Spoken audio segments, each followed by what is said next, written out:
రంగారెడ్డి జిల్లా గండిపేట మండలంలో అక్రమ నిర్మాణాలపై అధికారులు కొరడా జులిపించారు.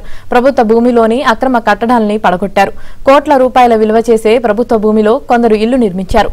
కబ్జా చేసి యథేచ్ఛగా నిర్మాణాలు పూర్తి చేశారు.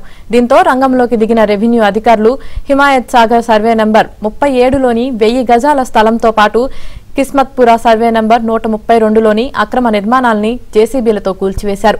ప్రభుత్వ భూమిలో అక్రమ నిర్మాణాలు చేపట్టిన వారిపై క్రిమినల్ కేసులు నమోదు చేసినట్లు గండిపేట తహసీల్దార్ తెలిపారు.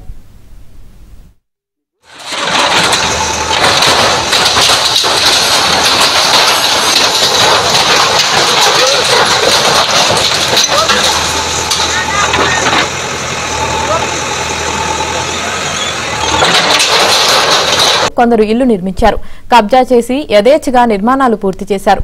దీంతో రంగంలోకి దిగిన రెవెన్యూ అధికారులు హిమాయత్ సాగర్ సర్వే నంబర్ 37లోని 1000 గజాల స్థలంతో పాటు కిస్మత్పురా సర్వే నంబర్ 132లోని అక్రమ నిర్మాణాల్ని జేసీబీలతో కూల్చివేశారు. ప్రభుత్వ భూమిలో అక్రమ నిర్మాణాలు చేపట్టిన వారిపై క్రిమినల్ కేసులు నమోదు చేసినట్లు గండిపేట తహసీల్దార్ తెలిపారు.